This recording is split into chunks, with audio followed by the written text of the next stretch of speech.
এখন তো মাতালের কথা কখন কি বলে কোনো ঠিক আছে, ও একখানা মাতাল এবং চোর, এমনি মাতালের কথা ভরসা করতে নেই, তার উপর আবার চোর।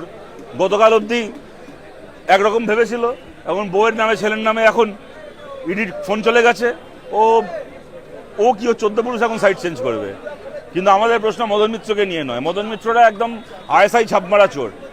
মদন মিত্ররা চোর গোটা বাংলা জানে, এর আগে চুরির কেসে 27 মাস জেল খেটে এসছে।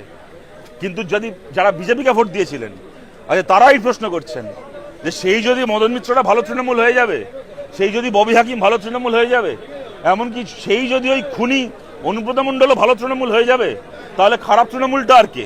তাহলে এবার মমতা অভিষেককে নিয়ে নিলে তো হয়ে যায়, তাহলে ওরাই বা বাকি থাকে কেন? ওদেরকেও ভালো তৃণমূল করে নিলে হলো।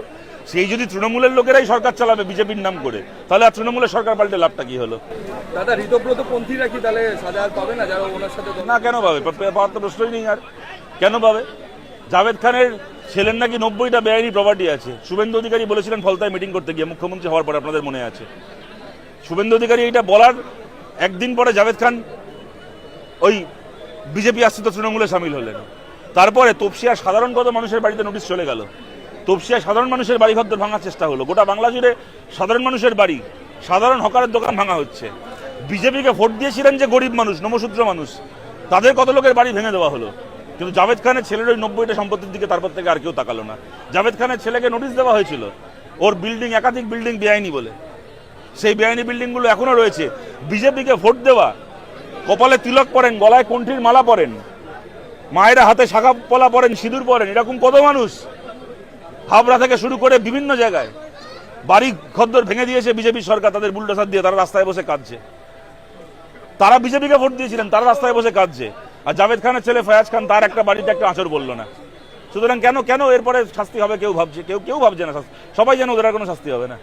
রাজ্যে পালা বদলের পর আবারও কলকাতায় ফিরছেন বিজেপির আমলে, ফিরছেন আবার কি? কলকাতা তো ওনার বাড়ি নয়, ওনার ফেরার কি আছে? বেড়াতে আসছেন, বলুন আসছেন, তা আমরা কি করতে পারি? মমতা বন্দ্যোপাধ্যায় বলছে আমি রেক্সাতে হলেও 21 জুলাই করবো। কি করবেন? রিক্সাতে হলেও রিক্সা না হলে নিজে বাড়ির ছাদে করবেন, কি আছে? শহীদ দিবস করবেন, গোটা পার্টিটাই শহীদ হয়ে গেল, আবার শহীদ দিবস করবেন।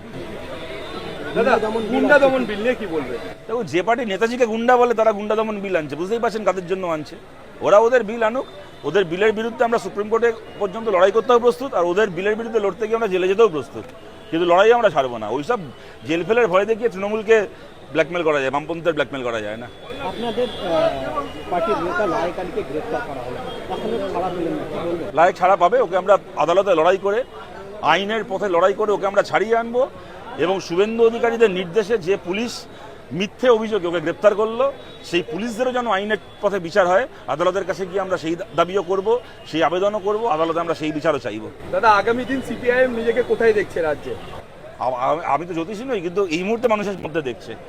আমরা কোনো জেলেও চুরি করে জেলেও দেখছি না নিজেদেরকে, আর ওই বিজেপির আশ্রয়ও দেখছি না। দাদা আরেকটা দাদা, যেহেতু দেখতে পাচ্ছি আমরা রাজ্যে বিভিন্ন যে যারা সেলিব্রিটি যেরকম ভাবে ভোটের সময় লড়েন আর কাজের ক্ষেত্রে দেখা যায় না, এই যে সেলিব্রিটি বা টিভি অ্যাক্ট্রেস যারা আছে, যারা ভোটার কাজ ছাড়ুন, 21শে জুলাই কোন সেলিব্রিটি এবার যাচ্ছে মমতার সাথে দেখবো এবার?